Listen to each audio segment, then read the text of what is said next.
Greetings, everyone. Here's your daily news report and fourth stimulus check update. Millions of Americans are urging President Biden to extend the federal unemployment benefit boost before it ends on September 6th. American families may receive even larger stimulus payments this year. The Labor and Treasury Department officials just announced that states can pay benefits to the unemployed past the looming September 6th expiration date, using crisis funds that Congress previously allocated to state and many local governments. The American Rescue Plan, which was passed in March, extended crisis-era unemployment benefits to Labor Day. More than 11 million jobless workers are poised to lose income support or see their aid reduced by $300 a week. According to Treasury Secretary Janet Yellen, it does make sense for jobless workers to continue getting income support past September 6th in states where unemployment remains high. U.S. states can use leftover money in the $350 billion American Rescue Plan state and local fiscal relief fund for the effort.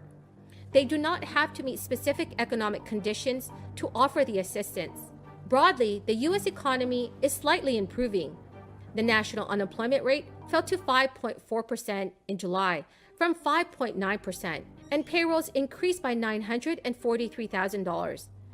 The U.S. economy also has recovered to an extent that $300 weekly boost will end nationwide, which is planned on September 6th. According to the Biden administration officials, it would also be appropriate for other temporary unemployment programs to end in some states. Those programs offer income support to the self-employed, such as gig workers, long-term unemployed, and others who typically do not qualify for state benefits. Nationally, almost 6 million lost jobs have yet to return. Retail sales fell more than expected in July. 12 states plus Washington, D.C. had unemployment rates above the 5.9% national figure in June. Let me also say a few words was now tropical storm, not hurricane, Henri, which made landfall at approximately 12:15 this afternoon in Rhode Island. Henri is impacting much of the Northeast right now, and I want to talk about our efforts to prepare and respond to this storm. We have been closely monitoring Henri's progress and making the necessary preparations. Fortunately, it's no longer a hurricane. It's been downgraded to a tropical storm. And we are taking it seriously, though, because the size and the storm surge and the rainfall is producing. It's also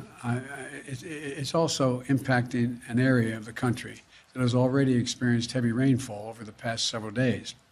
And while New Englanders are used to dealing with some tough weather, this storm has the potential for widespread consequences across the region with significant flooding and power outages that could affect hundreds of thousands of people. And so we're doing everything we can now to help those states prepare, respond, and recover. I can't think of anyone better to lead this operation than Deanne Criswell of FEMA. Before she headed up FEMA, she led the emergency response in New York City, and she was one of the key federal officials leading our response to Superstorm Sandy. She knows this area very, very well and knows what's needed. Yesterday, I talked with the administrator and each of the governors in the key states most likely to be affected. I urged them to take advantage of the assistance FEMA can offer in advance and committed to do everything we can to support their communities through the storm and afterwards. FEMA has already pre-positioned resources in the region to speed our ability to respond, including food, water, and life-saving communications equipment, as well as generators. In close cooperation with the electrical sector, preparations are in place to address significant power outages, and resources and supports is staged at the edge of this storm to be able to move quickly in to help.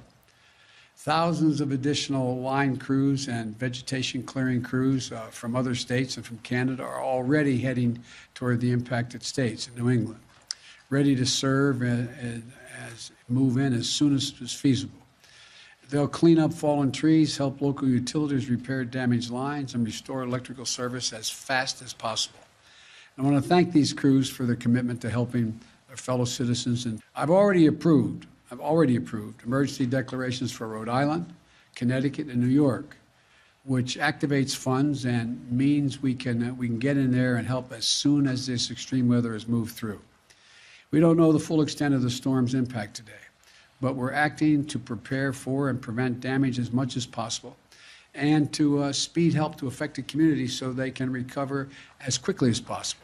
According to Treasury Secretary Janet Yellen, the Labor Department will also offer an additional $43 million in grants to support reemployment services. The duo reaffirmed the need for long-term reform to the U.S. unemployment insurance system. They also said that the Biden administration is asking Congress to address the issue as part of the reconciliation process, that Democrats plan to pass a $3.5 trillion spending package this year. This crisis exposed many shortcomings in how many states administer aid to the unemployed, such as wide variation in eligibility, weekly amount, and the duration of benefits. Now, there are also Americans calling for the expanded child tax credit to be extended. The payments will continue until the end of the year when the program will expire if Congress does not extend it. Right now, Democrats are currently working on legislation that would be included as part of the Build Back Better reconciliation budget package, which they plan to pass along party lines. Families could see up to $1,800 this year for each child under the age of 6, and $1,500 for children 6 to 17 at the end of 2021. For 65% of respondents, the remaining monthly payments have made a huge difference. There was a consensus among respondents about wanting Congress to pass legislation to keep the payments coming beyond December 2021, with 80% saying it was very important, while 70% said it was extremely important. If made permanent, 57% said their mortgage or rent would be more manageable and possibly even move if they wanted to. Respondents also stated that they could start building their own safety net for emergencies or begin saving for their child's future. So far, 2 monthly payments totaling $30 billion have gone out to millions of Americans with kids through the new enhanced child tax credit benefit. For all families that have eligible children but have not yet signed up, likely those that do not traditionally file a tax return, there is still time to enroll and receive these monthly payments. In fact, the remaining payments will be larger than if someone had signed up before they began in July. That is because the monthly money is in advance of a 2021 tax credit, have to be delivered this year, and the rest to come when families file their taxes next year. The Internal Revenue Service said it will try to deliver the entire first half of the credit to families this year even if they sign up late, splitting the money among fewer, larger monthly checks. As each month passes, families who just signed up will get a slightly larger payment, as the Internal Revenue Service works to make sure they get the first half of the credit ahead of tax time. So everyone, thank you so much for joining me here today.